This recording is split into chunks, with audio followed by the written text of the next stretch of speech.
Bienvenue dans Sbeul, le podcast dans lequel on parle de tout dans un décor hyper stylé. Et peut-être que vous avez deviné le thème du jour. Je veux bien sûr parler du sport. Et pour cet épisode, nous avons un premier invité masculin. J'ai bien sûr nommé Romain. Salut! Applaudissements nombreux. Eh ben, comment ça va, Romain? Super, et toi? Bah oui, ça va. Qu'est-ce Merci. que tu penses de ce décor? Bah, j'aime beaucoup la déco, c'est vrai que ça change par rapport au premier, mais on reste sur les mêmes couleurs orangées, on est bien. Ton chaleureux. Et je dois dire que le fauteuil est très confortable aussi. Ouais, on a upgrade les fauteuils, je sais pas Ouais. si... Romain, présente-toi un petit peu, en quelques mots. Eh bien, je m'appelle Romain, j'ai 31 ans et j'accompagne No sur ce podcast depuis un an déjà, je pense. Maintenant. Ouais, à peu Je près, pense que hein, c'est je pense. la deuxième saison. Exact. Et on va parler d'un super sujet aujourd'hui, je crois. Le sport, Le sport, qui te passionne, ouais, qui t'intéresse beaucoup. depuis un moment maintenant. Ouais, mais on va pouvoir justement discuter de tout ça, de quel sport tu pratiques. D'ailleurs, on va commencer par ça. Ensuite, on parlera un petit peu des raisons pour lesquelles tu as pu commencer à te mettre au sport. Qu'est-ce qui te permet aussi de rester motivé? Pourquoi est-ce que tu continues de faire du sport? Pourquoi Ok. est-ce qu'on continue de faire du sport? Ouais. Il y a plusieurs raisons. Je pense que toi et moi, on n'a pas les mêmes raisons, pas les mêmes motivations non plus, pas la même motivation d'ailleurs non plus. Et enfin, je pense que c'est intéressant de parler des mauvaises expériences aussi vis-à-vis du sport. Ouais. Et là, on parlera aussi du collège, du lycée. Voilà, moi je pense que c'est quelque chose qui peut être intéressant. Et ben c'est parti, Romain.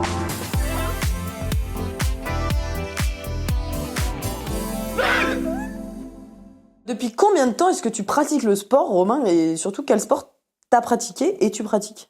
Alors, on peut procéder même par étapes pour répondre à Ouais, cette question, carrément. parce que je pense que ça m'a un peu accompagné toute ma vie. Et quand je dis ça, c'est vraiment depuis le plus jeune âge, depuis mes, on va dire, 3-5 ans, où mes parents m'ont quand même fait essayer pas mal de sports, en me montrant que c'est quelque chose qu'on peut faire et on peut trouver une passion, un Ouais. sport. Donc j'ai essayé plein de trucs, T'as essayé quoi et quand t'étais notamment petit? la natation. Natation, Ouais, ok. j'ai commencé avec les bébés nageurs, et puis Oh. la natation, puis après j'ai découvert les sports co, donc sport de ballon, sport de raquette, machin, etc. Mais surtout la natation qui m'a porté pendant très longtemps, jusqu'à l'adolescence, où j'en faisais en club, manifestement. Donc qui dit club Oh, wow, dit ok. critérium, qui dit critérium dit championnat, machin. Donc vraiment l'aspect plus compétitif qui rentre en ligne de compte. Donc natation beaucoup, foot, gymnastique aussi. Ok. Ouais, Ah ouais, t'as fait plein de trucs. ouais.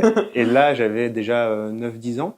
Il y a même des périodes, notamment début collège, où je faisais plusieurs sports en même temps. C'est-à-dire que dans la semaine, il y avait des jours qui étaient réservés aux entraînements de natation, d'autres aux entraînements foot, par exemple, les compétitions le week-end, tel jour. Et tout ça, c'était en club ou c'était en avec club. l'école Ouais, absolument. Ok. C'était pas dans mon emploi du temps perso. Enfin, je veux dire, c'est pas moi qui décidais d'aller faire ça sur ma loisir, mais c'était en club avec effectivement un entourage, etc. Ok. Mais c'est vrai que du coup, il y a un peu un côté, je vais pas dire privilège, mais c'est vrai que pour être inscrit dans plusieurs clubs, faut que la famille ait finalement, je sais pas moi, le temps d'emmener, Ouais. l'argent aussi, peut-être payer des licences ou. Après, Ça dépend après ouais. quand on est petit, je sais pas trop si c'est cher, mais. Licence de foot, c'est pas ce qu'il y a de plus cher. Ouais. Alors maintenant, je pourrais pas dire, mais je crois que on va dire c'est peut-être une centaine d'euros à l'année. Ouais, Donc ça va. en soi, ça passe. Natation, c'était pas forcément plus cher. Oui, il y a des sports qui effectivement nécessitent plus d'équipement, je pense. Oui. Donc. Ouais, c'est vrai que rien que sur l'équipement, tu prends le foot ou la natation clairement. La natation a mis un maillot, un bonnet de bain. bonnet et des lunettes, C'est pas le plus. une serviette à la limite et un sac. Pas le plus cher, quoi. Foot, c'est pareil, il y a une paire de crampons. Bon, vu le niveau, quand tu es collégien, t'as pas besoin d'avoir une paire d'entraînement et une paire de match. En général, tu as une paire, sauf si tu fais vraiment du pro, mais une paire suffit pour les deux. 2-3 shorts, 2-3 t-shirts, enfin 2-3 hauts, avec des manches longues, des manches courtes. Et puis voilà, ça passe. Une fois que tu as l'équipement, tu le fais toute la saison. Sauf si tu grandis vite, ce qui n'était pas mon cas. Et t'as pas besoin de changer beaucoup. Donc, Car Romain ça fait va. toujours 1m30 aujourd'hui. Non, Oui, je rigole. depuis presque pas loin, mais depuis mes 14 ans, je n'ai pas changé. Donc oui. Ok, et moi aussi j'ai fait du foot. Oh. Ouais, j'ai bien kiffé. Quel poste? Oh, c'est rien. En fait, j'étais, je crois, ailier droit et j'ai fait goal. Mais comme c'était des demi-terrains, je marquais des buts quand j'étais au goal. Genre, je faisais. Ah, pardon. C'était un bon. On a failli oublier. Genre, je marquais des buts, tu sais, parce que c'était des demi-terrains. Donc, Ouais. je dégageais le ballon et Oui. je marquais des buts. Bonne puissance. Bonne Ouais. puissance. J'ai fait du judo aussi. Un jour. C'est bon? Un jour. J'ai pleuré pendant toute la séance. Mes Ah oui, parents disent d'accord. plus jamais, en fait. C'est marrant, on a presque le même parcours parce que j'ai oublié, mais judo, Les parcours après. j'en ai fait genre à mes. J'étais jeune, peut-être 3-4 ans. Oui, voilà. Pareil, t'essayes. Non, peut-être un peu plus. Ouais, 4-5. Mais ça va pas chercher plus ça. Et j'ai dû en faire peut-être un trimestre. Et en fait, ils ont dit, bah, on peut pas le garder. Enfin, ils ont dit à ma mère, on peut pas le garder parce qu'en fait, il est pas combatif, votre fils. Donc, Il est pas quoi? combatif. Ah, combatif. C'est-à-dire que vraiment, le judo, donc sport un peu, pas de combat. Enfin, c'est un art martial, mais il y a du contact physique, faut mettre l'autre au sol. Et moi, clairement, je voyais pas l'utilité de, pourquoi il m'a rien fait, le gars. Pourquoi je vais aller Donc non, voilà, un sport qui m'a fait petit, ça m'a pas particulièrement. Mais judo aussi, pour le coup, ouais. Ok, ouais. Donc, mais très peu, quoi. Très mais peu. pas des gros. J'étais dépassé, j'ai fait peut-être 2 mois de plus, mais voilà, c'est pas aller chercher très loin. Ouais, tu m'as bien dépassé quand même. Ok.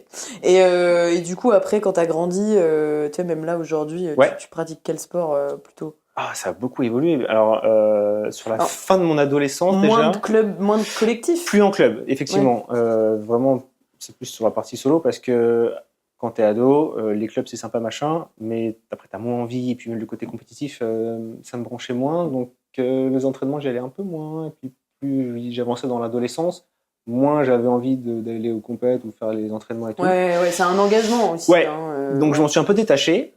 Et arrivé à la vingtaine, en fait, je faisais plus rien. C'est vraiment une période de ma vie où j'ai plus rien fait. Et arrivé après, on va dire 24-25 ans, je me suis dit, bah, ça me manque un peu. J'aimerais bien retrouver un petit peu ce truc parce que ça motive et puis ça fait du bien, tant pour le corps que pour l'esprit. En fait, c'est libérateur. Et j'ai commencé la course à pied. Je me suis dit, tiens, ça fait course à pied, pourquoi pas. Et bah là, j'ai accroché direct. Vraiment, je me suis dit, tiens, ça me plaît bien. Ouais. Et en complément de ça, après, j'ai commencé le fitness, alors pas en salle, parce que l'objectif c'était plus de, pareil, découvrir des mouvements, l'exploitation de son corps, des différents muscles, etc. Donc chez soi, tout seul, au poids du corps, avec des petits machins et tout. Et en fait, tu arrives toujours à un niveau où tu sens que tu peux pas aller plus loin, et si tu veux aller plus loin, il faut forcément une prochaine étape, et la prochaine étape a été la salle de sport. Donc j'ai vraiment fait ça en étape en m'y remettant. Et après, la natation est revenue, parce que je me suis dit, bah, maintenant je cours. Je fais de la salle, mais aller dans retourner dans une piscine, c'est quand même sympa. C'est des sensations qui sont pas communes à ces autres sports-là. Pédiluve. Dans un pédiluve, je rentre, ça m'arrive là, manifestement. Donc. Ah ouais. et ouais, la piscine, et c'est le côté. Ce qui me faisait très plaisir avec la piscine par rapport à ça, c'est que j'avais plus cette contrainte que j'associais surtout dans mon adolescence à les entraînements 2 fois par semaine, les compétitions, les machins et tout, les saisons supplémentaires, genre, bah, en fait, c'est tributaire de mon planning, j'y vais quand je veux. Donc, c'est ce côté satisfaisant de, j'ai envie de me faire plaisir pour aller nager, je peux choisir mes séances, je suis pas obligé de m'infliger du dos, des trucs avec du pull boy, des planches, des machins, des palmes, je fais ce que je veux, et du coup, il y a un côté plus ludique qui rentre en ligne de compte, tout en appréciant, et voilà, ça, c'est revenu comme ça. En fait. Ouais, mais c'est vrai que quand t'es enfant, je pense que tu peux kiffer faire du sport, parce que tes parents t'ouvrent à ça et tout. Mais comme tu dis, il y a le côté contrainte où en fait, je pense qu'il y a des jours où t'as juste pas envie d'y aller et t'as pas encore l'autodiscipline de dire oui, machin. Oui. Tu sais, c'est plus. Après, oui et non, parce qu'après, si dans la majorité des cas, oui, mais pour d'autres, des enfants qui ça va vraiment parler où ils ont un super niveau, ils ont des choses à prouver. Dans ce cas, c'est plus que le challenge. C'est ok, bah ça fait partie de ma vie et dans ce cas, j'accepte le truc et effectivement, il y a des gosses, effectivement, ils vont faire plusieurs fois par semaine des entraînements et tout.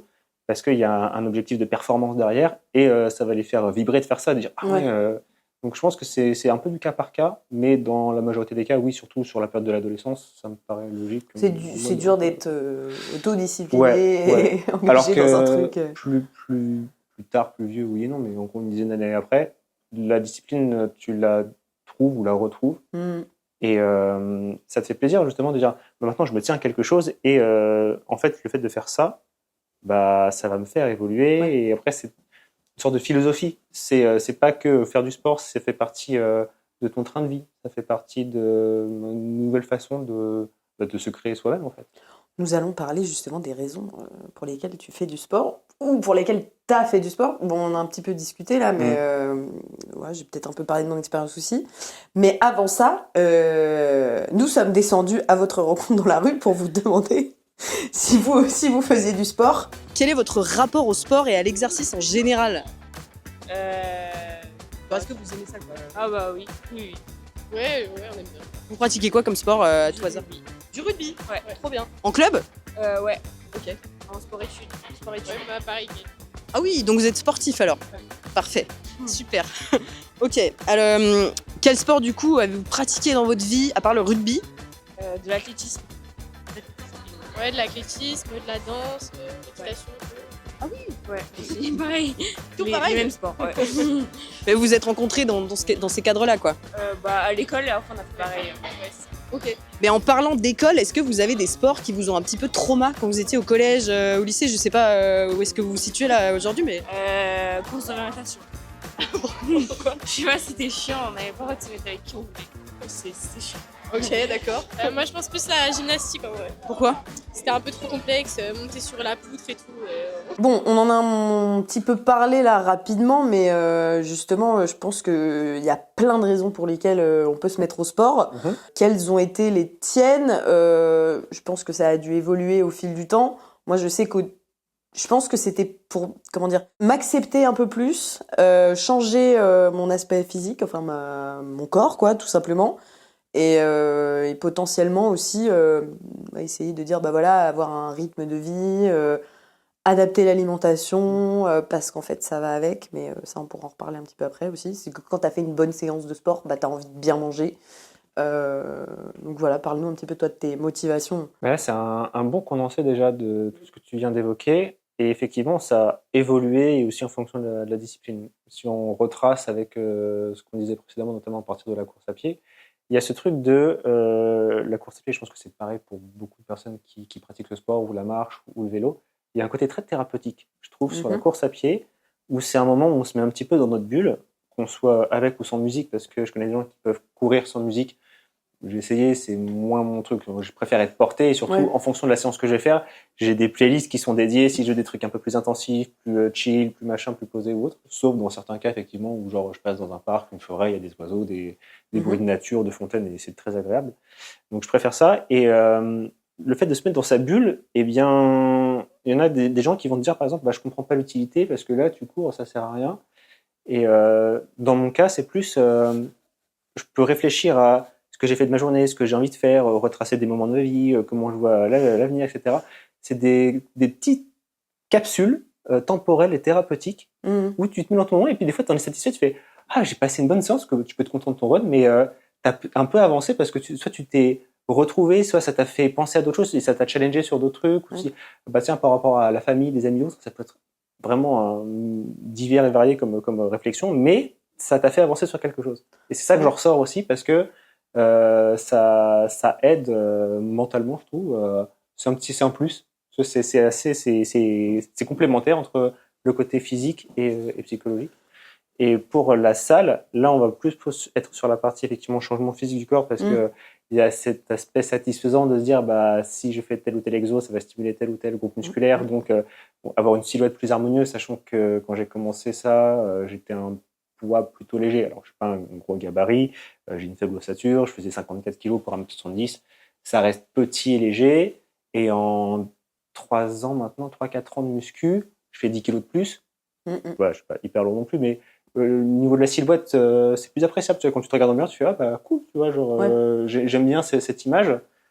Et aussi quand tu es à la salle et que tu te fais tes routines d'exo, tu dis aujourd'hui je vais faire le haut du corps, là je vais faire un petit peu de tout, là je vais faire les jambes. Tu as des sensations en fonction des exercices que tu vas faire qui vont te procurer du plaisir ou effectivement de la souffrance. Le bas du corps pour moi. Ça peut être le bas du corps, et pour beaucoup de personnes c'est le bas du corps. Et c'est ça qui est bien parce que tu as plein d'exos différents pour les différents groupes musculaires. Et du coup après tu vas choisir, tu vas dire tiens, ça j'aime bien, ça j'aime pas, oui, ça c'est pas ouf, j'aime pas trop, mais c'est bénéfique donc je peux l'intégrer. Tu cibles des trucs, tu te fais ton propre programme et en fait il y a personne pour te dire oui mais non, vaut mieux faire ça et ça et ça. Après je pense que c'est bien de se renseigner quand même. Pour pas faire n'importe quoi mais notamment sur l'exécution. C'est ça qui est hyper important au début, qu'on est un peu extérieur aux salles de sport, je vais pas dire au bodybuilding, mais juste à la musculation de manière générale. Le côté miroir, on dit il y a des miroirs dans les salles, c'est pour que les gens aient s'admirent, machin tout, alors que nous en fait c'est une aide d'avoir le miroir sur toutes les postures Enfin, de mon point de vue, tu vois. De ton point de vue, parce que Ou des mecs qui se font l'amour à leur reflet, là, c'est un enfer. ça peut exister, oui, certes. Mais vraiment, je trouve que c'est une aide parce que forcément, quand tu commences, t'as pas forcément toutes les techniques. Donc, tu peux voir avec les coachs de salle, ils peuvent te montrer, t'aiguiller. T'as beaucoup de ressources, notamment sur YouTube ou les réseaux maintenant, Ouais. avec des gens qui te proposent des séances et même des exercices où tu peux regarder la posture et tout, et le faire toi aussi.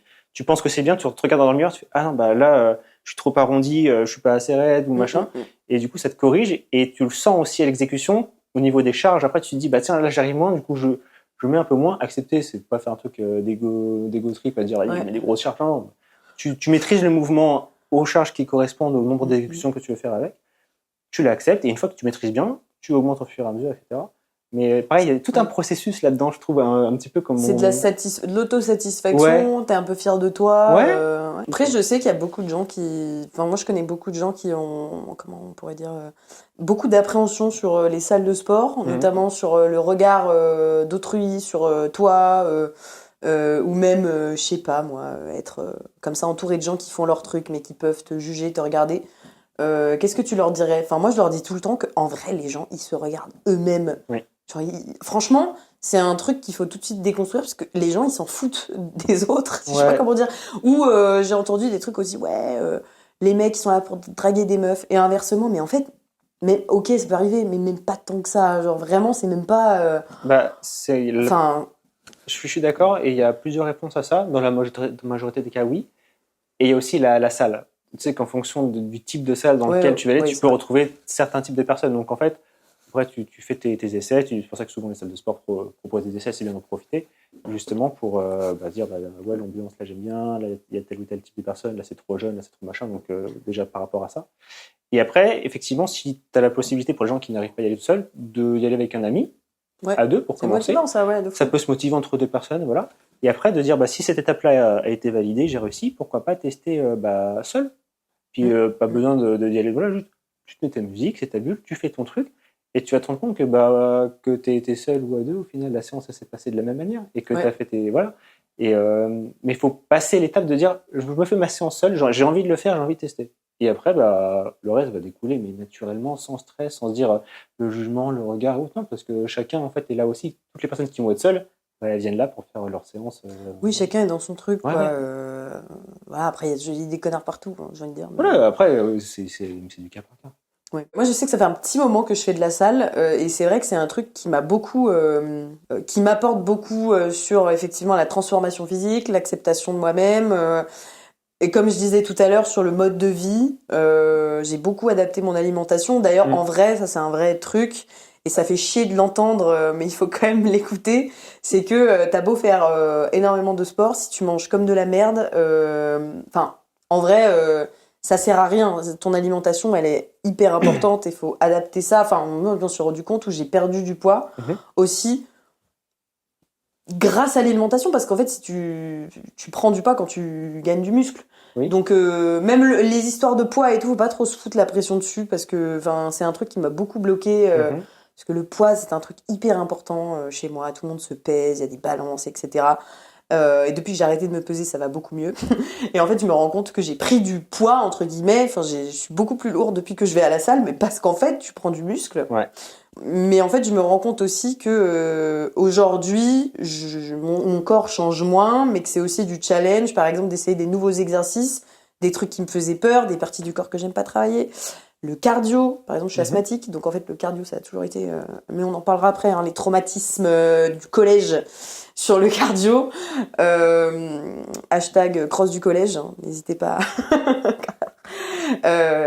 Et du coup, se mettre des nouveaux challenges comme ça, c'est hyper motivant et ça peut te pousser à continuer comme ça le rythme et l'autodiscipline qui est hyper difficile à tenir. Pour rester dans la lignée de ce que tu disais sur la nutrition, c'est découvrir des recettes après, t'as le côté plaisir de ça. C'est à la fois, on se fait plaisir, mais en même temps, c'est un peu healthy et tout. Ouais. Et je vais rebondir aussi sur ce que tu disais, c'est vrai que c'est très intéressant sur la qualité de la nourriture que tu vas manger à la suite du sport et autres. Mais alors ça, il y a un double discours aussi. C'est-à-dire que oui, dans les faits, globalement, et c'est mieux de manger parce que tu auras des super apports en prenant des produits bruts essentiellement, des fruits, des légumes, en choisissant des bonnes sources de sucre lent, etc. Ouais. À l'inverse, des gens qui vont faire des sports d'endurance extrême, que ça peut être du triathlon, Ironman, l'ultra trail, des sports d'endurance avec des grandes distances à parcourir, des gens comme ça ne pose pas de problème de manger, on va dire, 3 à 4 000 calories sur la journée, voire des fois même plus. Oui, parce que c'est cramé. Oui, c'est proportionnel. Donc voilà, fait. Ouais. c'est des trucs après où c'est pas une science qui est applicable et machin, on va dire qu'il faut absolument faire comme ça. Il y a des gens où manger un paquet de Haribo entier en milieu de course, ça va poser aucun problème parce que ça va être cramé et qu'ils ont besoin de ces apports en sucre. Donc il y a ça qu'il faut avoir à l'esprit, mais c'est pour des sports spécifiques. Je veux dire, chaque sport, après, si on pousse un petit peu plus, a son alimentation qui va avec. C'est comme dans plein de choses. Mais toujours pour rester là-dedans aussi, le côté apport énergétique, c'est ça qui va faire la balance. Ouais. Soit tu es en surplus calorique, soit tu es en déficit. Ouais. Et en fait, c'est ça qui va faire la différence par rapport à ce que tu fais, comment tu vas dépenser tes calories et comment tu vas t'alimenter dans la journée. Et pour ajouter une dernière parenthèse à ce schéma-là, c'est l'apport protéique. Il y a un débat monstrueux, il y a plusieurs écoles qui sont là-dessus aussi, des gens qui vont dire oui, effectivement, alors la norme, si tu fais du sport, que tu n'es pas sédentaire, conseillé entre 1,6 et 2 grammes de protéines par poids de corps pour avoir un bon développement musculaire. La prot. Mais je pense que la clé vraiment, c'est par rapport à ta personne, tes envies, ton sport, tu adaptes avec ton ressenti. Ouais. Et puis se déculpabiliser aussi vis-à-vis de la nourriture, quoi. Parce que en vrai, je pense qu'il y a beaucoup de sportifs qui sont aussi victimes de troubles du comportement alimentaire. Parce que justement, il faut, c'est moins manger, ou au contraire manger tant de temps, comme tu disais, tant de prot et tant de trucs, tant de sucre long, etc. Sauf que ça crée ensuite ou se priver de certains repas, etc. Quoi. Et du coup, toi, est-ce que tu as eu des challenges là qui t'ont un peu motivé pour justement te dépasser, expérimenter d'autres trucs Très bonne question. Dans le sport. Je connais la réponse. Ouais, carrément. Un challenge qui, en fait, était presque une évidence qui s'est présentée à moi. Parce que, comme je te disais, j'ai commencé la course à pied. J'ai fait ensuite fitness, musculation. Et il y a quelques temps, il y a quelques mois, ça arrivait en avril-mai de cette année, je découvre un truc qui se présente à moi et qui s'appelle l'Aerox. Et je me suis dit, qu'est-ce que c'est ça, machin, Aerox et tout. Je connais CrossFit, mais je connais pas Aerox. Je me documente un peu. Et là, donc brièvement pour décrire pour les personnes qui ne connaîtraient pas, c'est une compétition sportive essentiellement de course. Donc c'est une course de 8 km. Sauf qu'à chaque fois que tu cours 1 kilomètre, tu as une épreuve à faire, une station. Donc une station qui peut être une épreuve de distance, donc avec un rameur ou ce qu'on appelle un ski erg. C'est comme un rameur mais à la verticale avec 2 poignées et des câbles et une tension. Et on doit faire une distance, soit, en l'occurrence 1000 mètres au rameur et au ski erg, pousser un chariot avec des poids dessus de 150 kg, faire une distance en burpees, broad jump. Donc en fait, le burpees, tu vas au sol à plat, tu te relèves et tu sautes à pieds joints. Il faut parcourir cette distance-là. Voilà. Donc, il y a 8 stations qui sont définies. Voilà, ça peut être un peu fatigué dit comme ça, mais c'est vraiment super comme expérience. Et 8 stations qui sont définies et à chaque kilomètre, il faut faire le truc. Et je me suis dit, je cours, j'aime bien l'exercice physique, la salle, machin et tout. Pourquoi pas essayer de mêler les deux? Et là-dedans, ça tombe bien, quoi, ça me correspond plutôt bien. Donc, je me suis dit, let's go, faire ce challenge. Alors, pareil, on peut faire cette compétition soit solo, donc en homme ou en femme seul, en duo homme ou femme, duo mixte ou relais par équipe de 4 personnes. Donc, en fait, c'est assez accessible. Ouais, c'est accessible. Et c'est en plus après par catégorie d'âge. C'est-à-dire que moi, j'étais forcément dans la catégorie des 30-34 ans. Donc, dans la vague de départ, tu te retrouves en général avec des gens qui sont de ta catégorie d'âge. Et c'est cool parce que il suffit juste entre guillemets, que tu t'entraînes suffisamment un petit peu à l'avance pour pouvoir faire ça, mais c'est accessible et à la portée de tous. Donc ça peut être des challenges perso à accomplir qui peuvent remotiver pour la suite ou qui tombaient un petit peu sous le sens pour moi parce que je me dis ça je fais, ça marche bien, let's go, j'ai envie de tenter le truc, quoi. Donc Aerox qui s'est passé le 24 octobre. Donc, voilà. Et sur lequel tu as fait une vidéo. Ouais. Un vlog. Ouais, un mini-vlog, Mini-vlog, mais que vous pouvez retrouver sur la chaîne de Romain. D'ailleurs, tout de suite, 3 secondes d'extrait. Voilà, donc vous pouvez retrouver la chaîne de Romain, la chaîne sportive de Romain, qui s'affiche juste là. tous ces challenges sportifs, car il y en a d'autres. Il y en aura d'autres. Ouais, j'espère. Là, disons que l'objectif, c'était vraiment de partager la préparation jusqu'à l'étape finale qui était donc l'Aerox, et de faire des courtes vidéos à chaque fois, de dire on est à tel jour avant l'épreuve, la séance du jour consiste à faire. Ouais, chaque séance, en fait, tu les as. Alors, pas toutes. En fait, voilà, pas toutes je postais Beaucoup, 3 fois par semaine, mais je m'entraînais 5 fois par semaine.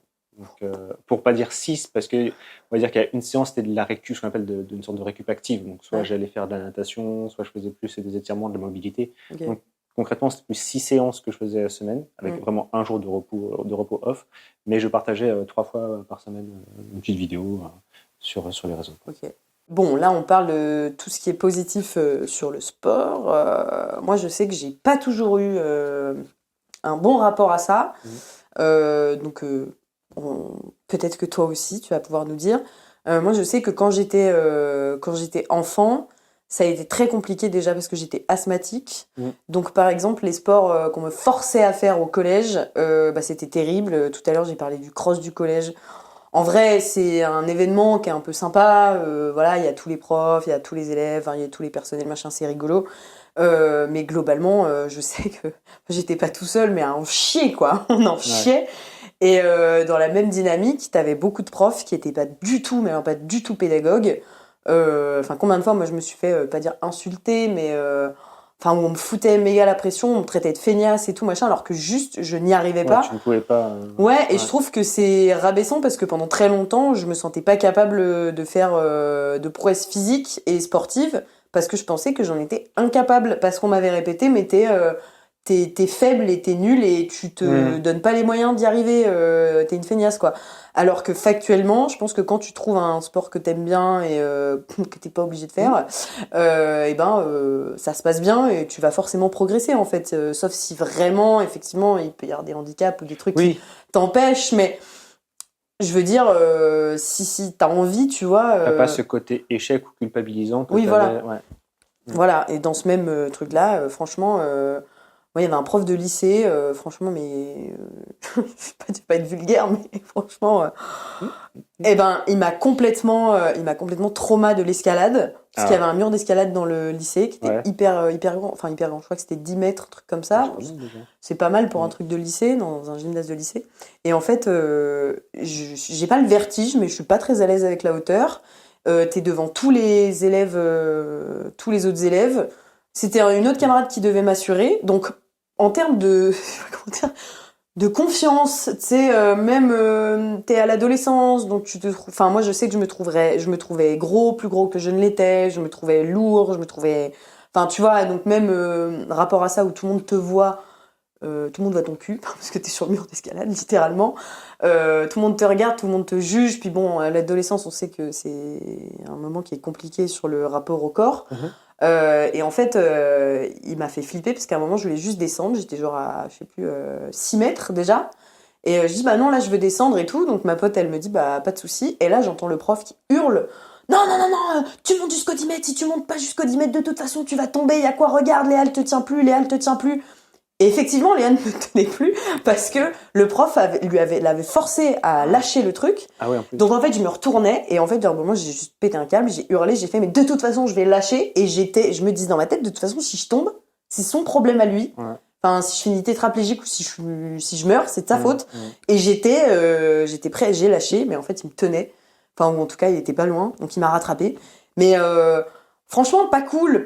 Et puis, je sais que j'étais pas du tout à l'aise avec mon corps, pas du tout à l'aise avec les trucs. Ça m'a pas mis en confiance. Pareil pour la natation au collège. Je trouve que c'est horrible de forcer les pré-ados à aller à la piscine. Tu sais, quand tu sors des vestiaires et que tu passes devant tous les garçons qui sont là à te machiner, tu vois, à se moquer de toi, tu vois. Moi, je me rappelle, ça a pas été un moment où j'étais très à l'aise avec ça. T'as ton corps qui change, t'as des poils, machin. Franchement, c'était horrible. Et pareil, genre depuis la piscine, tu vois, j'ai une histoire d'amour avec la piscine et la natation particulièrement. Et c'est à cause des sports en fait qu'on a pratiqués au collège. Ça m'a pas ouvert au sport comme à mon avis ça devrait, tu vois. Même sur un truc de regardez, ça peut être un moment plaisir Est-ce que tu as eu des moments, toi, où le plaisir, en fait, est un peu passé à la trappe et où tu as un peu oublié, tu vois, ce premier objectif, en fait Dans des sports en particulier, on n'est pas à cette étape-là. Donc, c'est plus des sports où j'étais pas très bon, notamment les sports de raquettes, tu vois, genre ping-pong, sauf le badminton. J'adorais ça. Ouais, c'est cool. Mais tennis et tennis de table, donc ping-pong, des sports dans lesquels j'étais pas très bon. Déjà parce que en termes de placement, et à l'heure actuelle, c'est pareil, je suis incapable de faire un coup droit. Je joue qu'en revers, donc que ça soit au ping-pong ou au tennis. Enfin, quelques fois, j'ai essayé. Et le coup droit, mais là, si je veux essayer de mimer un coup droit, je me sens un peu diminué, comme si j'arrive pas à placer. Donc en fait, je me contrains déjà à jouer que d'une seule manière. Et donc pour viser le déplacement, etc. J'étais pas très bon. Donc en fait, quand je pouvais m'en passer, tu vois, c'était cool. Mais j'en suis pas au point non plus de ça m'a marqué de dingue parce que machin. Voilà. Parce qu'il y a des sports, en fait, où finalement c'est la performance qui prime et où je pense que ça fout entre guillemets, des athlètes en. Enfin, tu sais, en à dette. haut niveau. Ouais. Les athlètes de haut niveau, Ouais. tu sais, tout à l'heure on parlait de. Enfin, tout à l'heure, dans la vraie vie, on parlait aussi des sports dans lesquels. Comment dire, faut avoir une certaine exigence physique comme la GR, la gymnastique, la danse classique, le patinage. Ouais. Moi je sais que j'ai des amis qui ont fait de la gymnastique et ça leur a créé comme ça beaucoup de complexes physiques vis-à-vis de leur corps, des troubles alimentaires parce qu'il fallait se priver, parce qu'il fallait s'affamer, ou même les coachs étaient imbuvables, voire maltraitants en fait. Enfin, il y a des trucs où le coach qui met le pied sur la gamine de 12 ans qui fait des pompes, tu sais, et qui appuie comme ça, qui dit allez. C'est un peu trauma, vraiment. C'est un petit peu extrême, quoi, un petit peu intense. Ouais, c'est pas l'armée, quoi. Non, c'est pas l'armée. No quoi. offense, hein, vraiment, pour pas jeter la pierre à l'armée, mais c'est sur l'image que ça fait, vraiment, oui, ça fait un peu, oui. Non, je tombe pas de pierre sur l'armée. Avant de clôturer ce podcast sportif, pas tant, on est vraiment assis, je vais te poser une question sans prendre en compte comment on pourrait dire, tes compétences physiques, tes capacités physiques plutôt. Quel sport tu voudrais trop pratiquer, genre tu voudrais trop être bon dedans? C'est une bonne question parce qu'il y en a bien un qui secrètement, enfin oui et non, parce que j'en parle avec des potes, c'est le foot US. Le foot US, le football américain. Oh waouh. Et alors vraiment pas tant, alors pour le côté ce qu'on appelle les linebackers ou les gens de ligne, pas pour le côté ultra physique machin, parce que même si effectivement je n'ai clairement pas le gabarit et c'est pas ce qui m'intéresse, mais c'est plus le côté du challenge de la course, de la réception de balles, de lancer, etc. Ouais. C'est beaucoup d'explosivité, c'est des phases de jeu qui sont très courtes mais très intenses, où il faut donner 300% de soi à chaque phase de jeu qui sont après arrêtées. Et je trouve ça fascinant. C'est comme une sorte de partie d'échecs grandeur nature, où les matchs sont hyper longs. C'est des matchs qui peuvent durer 3-4 heures en temps normal. Parce que il y a 4 cartons. Oui, bien sûr, bien sûr.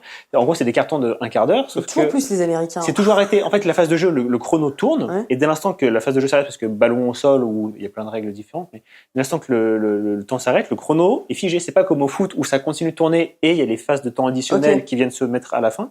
Là, ça peut s'arrêter. Donc, s'il y a des changements d'équipe, des machins, des replacements ou autres, ou des time-outs qu'on a, des temps morts que les coachs peuvent appeler sur le terrain ou autre, ce qui fait que un temps moyen de match de football américain, c'est 3 à 4 heures. Quoi.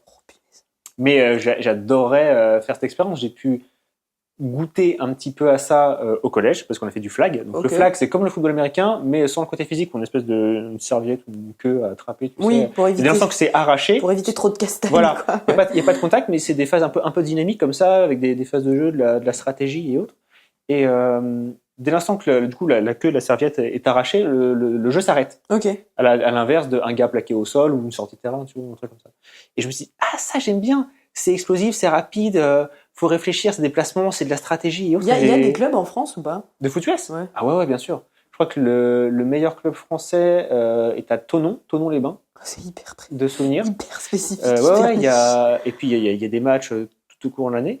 Et sur la période morte, entre guillemets, je fais beaucoup de guillemets, aux États-Unis, donc dès que l'été, non même pas parce que le Super Bowl est au mois de février, mais de mars, avril, je crois, jusqu'à septembre, en Europe, il y a une ligue qui s'est montée.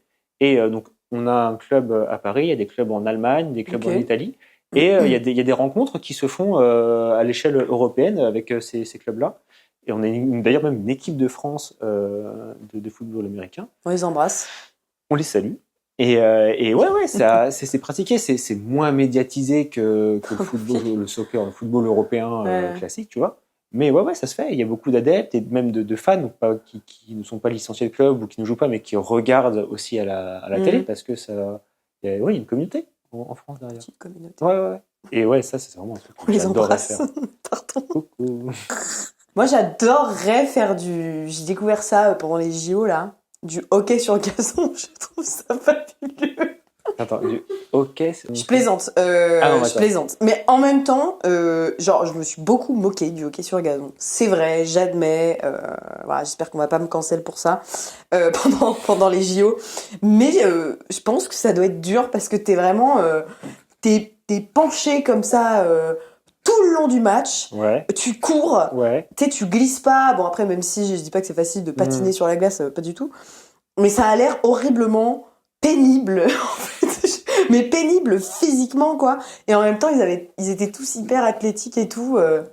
Donc, je me suis moquée. En même temps, j'ai un petit peu de... Je comprends. Ouais. Mais je vois ce que tu veux dire. Je fais une micro-parenthèse par rapport à ça sur un truc que j'ai découvert. Oui, non, ça existe depuis des temps, mais au JO, c'est le curling. Mais c'est vrai, c'est le sport moqué par excellence. Tu frottes, là. Voilà, des gars qui balancent un truc et puis ils frottent avec leur balai. C'est moqué, c'est genre, ah ouais, machin. Et en fait, il y a une compétition, tu fais, mais c'est fascinant le truc. Oui, et ça a j'étais l'air rentré à fond dans le truc. J'étais là et j'ai passé une demi-heure devant le machin. J'ai fait, mais c'est incroyable. Et ouais, je comprends du coup, ouais, ok, sur le gazon. Non, mais mon sport de rêve, j'aimerais bien faire du parcours. Tout de suite, quelques secondes de mes capacités en parcours.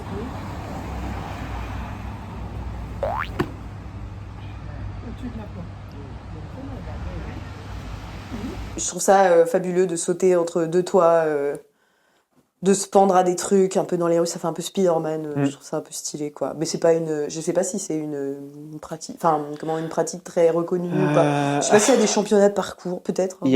C'était une mode pendant un temps. Je sais pas s'il y a une fédération derrière, peut-être, mais je sais pas c'est quel sur le truc. Je sais que oui, c'est pas comme des clubs, mais il y a des assos peut-être. C'est des assos et des collectifs ou des. Ouais, je sais pas si on en est à la fédération, mais il y a au moins des assos et oui, il y a des adeptes de ça. Ouais.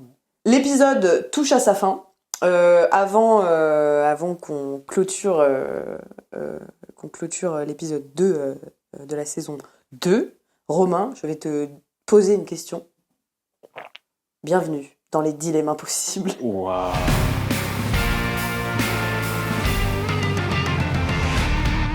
Alors, est-ce que tu préfères courir un marathon pieds nus? Genre, c'est combien un marathon 42 km. 42 km pieds nus. Ou courir le même marathon, mais avec donc 42 km, avec genre un poids, je sais pas moi, 20 kg sur le dos. Oh oui, ça, de ouf. 30 kg 30 quand même. 40 kg, parce que j'ai vu qu'à la Rox, t'avais fait des fentes avec... 20, c'était 20 sur le dos. Ah, c'était 20, pardon. Petit peu. Ah ouais, et 40 Tu fixes à on 40 on va dire 30. Coupe la 30. poire. Ouais, 30, c'est quand même c'est un enfant, non? C'est quoi? Tu portes... non, je pense, ouais. Si ça avait été 10, je t'aurais dit, allez, pourquoi pas, parce que j'ai un gilet lesté et ça m'arrive de faire des sorties de 10 km, mais... Non, 30. Pieds nus, hein. Oui, non, en plus, Pieds nus c'est avec 40 un sac, km. Ouais, non, je pense pieds nus, parce que ça me flinguerait trop les articulations et je pense que le corps, il aurait vraiment de la difficulté à faire ça avec beaucoup de poids comme ça. Donc, ouais, je prends le marathon pieds nus. Le marathon pieds nus. Ok. Donc le marathon chargé à 30 kg. Ouais. Ok. Voilà. Eh ben, hâte de voir ça. Ton prochain challenge. Et toi, tu préfères Oula. faire 1 km, mais en pas chassé, donc tu sais, comme un crabe, là, comme ça, Ouais. et du même côté, ou faire 2 minutes de gainage sur le côté gauche. Sur le côté? Ouais. Oh, j'en chie en plus sur le côté. Non, mais je vais prendre le gainage, ça me paraît plus évident. Ok. 1 km en pas chassé. Ouais, c'est marrant. Et après, il y a aussi 2 minutes de gainage isolé sur un seul côté. Sur un seul côté, c'est dur. Je sais même Mais pas c'est si 2 j'arrive. minutes. Ouais, mais voilà, 2 minutes. 2 minutes de gainage. Ok. Merci de nous avoir suivis sur cet épisode. Romain, viens dire au revoir. Ah ouais, j'arrive. Ça t'embête si je prends mon temps? Pas du tout, j'ai 2 minutes. Regarde, c'est une pause d'album d'un CD des années 90. Romain, merci d'être venu sur ce podcast. Avec plaisir, c'était super cool. Et merci de produire le podcast depuis bientôt 1 an. Putain, j'ai Oui, mal au c'est coude vrai. en fait. Ah, T'as tenu 30 secondes. c'est nul. Et ben, n'hésitez pas à vous abonner pour cette prouesse physique. Et pour d'autres prouesses physiques, abonnez-vous. Salut.